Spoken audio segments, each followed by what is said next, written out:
Welcome to Maliya's magic my YouTube channel. आज मैं आपको रसमलाई बनाने के साथ साथ एक प्यारी सी स्टोरी सुनाऊंगी।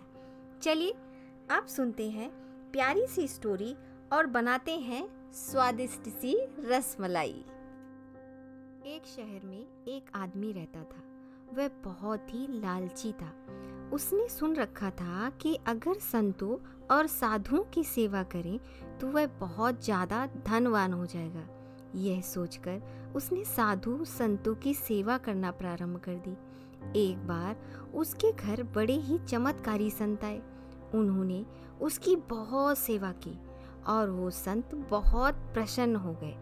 प्रसन्न होकर उन्होंने उस लालची आदमी को 4 दीपक दिए और कहा, इनमें से एक दीपक जला लेना और पूरब दिशा की ओर चले जाना। जहाँ यह दीपक बुझ जाए वहाँ की जमीन को खोद लेना, वहाँ तुम्हें काफ़ी धन मिल जाएगा। अगर फिर तुम्हें धन की आवश्यकता पड़े तो दूसरा दिया जला लेना और पश्चिम दिशा की ओर चले जाना। जहाँ यह दिया बुझ जाए वहाँ की जमीन खोद लेना और मनचाहा धन प्राप्त कर लेना।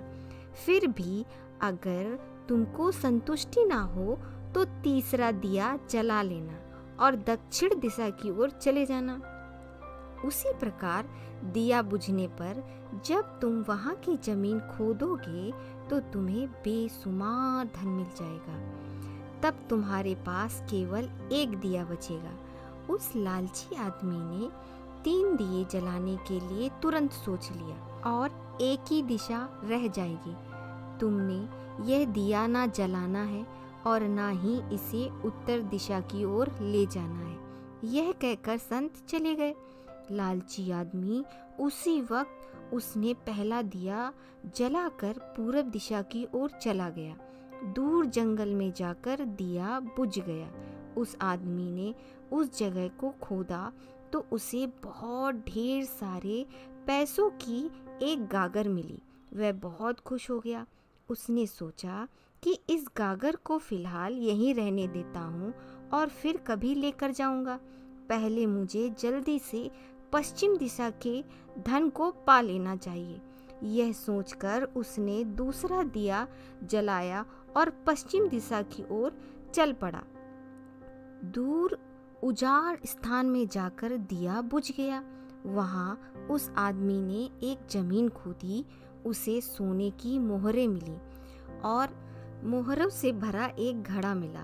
उसने घड़े को भी यही सोचकर वहीं रहने दिया कि पहले दक्षिण दिशा में जाकर देख लेना चाहिए, जल्दी से जल्दी ज़्यादा से ज़्यादा धन प्राप्त करने के लिए। वह बेचैन हो गया। अगले दिन वह दक्षिण दिशा की ओर चल पड़ा। दिया एक मैदान में जाकर बुझ गया। उसने वहाँ की जमीन खोदी तो उसे हीरे मोतियों से भरी एक पेटी मिली। वह आदमी बहुत खुश हो गया। तब वह सोचने लगा, अगर इन तीनों दिशाओं में इतना धन पड़ा है तो चौथी दिशा में इससे भी ज़्यादा धन होगा। फिर उसके मन में ख्याल आया कि संत ने उसे चौथी दिशा की ओर जाने के लिए मना किया था। दूसरे ही पल उसके मन ने कहा, हो सकता है उत्तर दिशा की दौलत संत अपने लिए रखना चाहता हो। मुझे जल्दी से जल्दी उस पर भी कब्जा कर लेना चाहिए। ज़्यादा से ज़्यादा धन प्राप्त करने की लालच से उसे संतों के वचनों को दोबारा सोचा ही नहीं।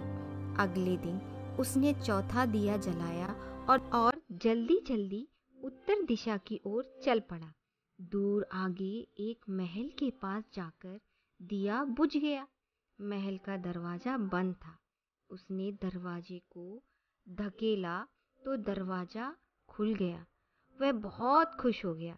उसने मन ही मन में सोचा कि यह महल उसके लिए है। वह अब तीनों दिशाओं की दौलत को भी यहीं लेकर आएगा और ऐश करेगा। वह आदमी महल के एक एक कमरे में गया। कोई कमरा हीरों से भरा हुआ था। किसी कमरे में सोने की कीमती से कीमती आभूषण रखे हुए थे। इसी प्रकार वह अन्य कमरे में भी बेहंता धन से भरे हुए थे। वह आदमी चकाचौंध होता जा रहा था और अपने भाग्य को शाबाशी देते जा रहा था। वह जरा और आगे बढ़ा तो उसे एक कमरे में चक्की चलाने की आवाज़ सुनाई दी। वह उस कमरे में दाखिल हुआ तो उसने देखा कि एक बूढ़ा आदमी चक्की चला रहा है। लालची आदमी ने बूढ़े से कहा, तुम यहाँ कैसे पहुँचे?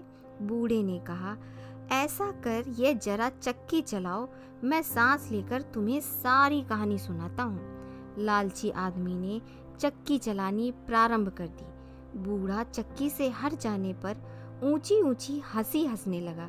लालची आदमी उसकी ओर हैरानी से देखने लगा। वह चक्की बंद ही करने लगा कि बूढ़े ने खबरदार करते हुए कहा, खबरदार, ना ना ना, चक्की चलाना बंद मत करना। फिर बूढ़े ने कहा, यह महल अब तेरा है, तुम यहीं पर रहोगे, उतनी देर तक खड़ा रहेगा जितनी देर तक तुम चक्की चलाते रहोगे तो यह महल खड़ा रहेगा, और तुमने अगर चक्की चलाना बंद कर दिया तो यह महल पूरा गिर जाएगा और तुम इस महल के अंदर दब कर मर जाओगे। कुछ समय रुक कर बूढ़ा फिर कहने लगा, मैंने भी तेरी तरह यह लालच करके संतों की बात नहीं मानी थी और मेरी सारी जवानी इस चक्की को चलाते हुए बीत गई। वह लालची आदमी बूढ़े की बात सुनकर रोने लग पड़ा। फिर कहने लगा, अब मेरा इस चक्की से छुटकारा कैसे होगा? बूढ़े ने कहा, जब तक मेरे और तेरे जैसा कोई लालची आदमी ने बूढ़े से आखिरी सवाल पूछा, तुम अब बाहर जाकर क्या करोगे? तो बूढ़े ने कहा, मैं सब लोगों को ऊंची ऊंची आवाज में कहूँगा, लालच बुरी बला है। थैंक यू फ्रेंड्स, आपने मेरी स्टोरी सुनी और इतनी स्वादिष्ट सी रसमलाई की रेसिपी देखी। प्लीज़ आप लोग कमेंट करके ज़रूर बताइएगा कि रसमलाई और स्टोरी आपको कैसी लगी। Thank you so much.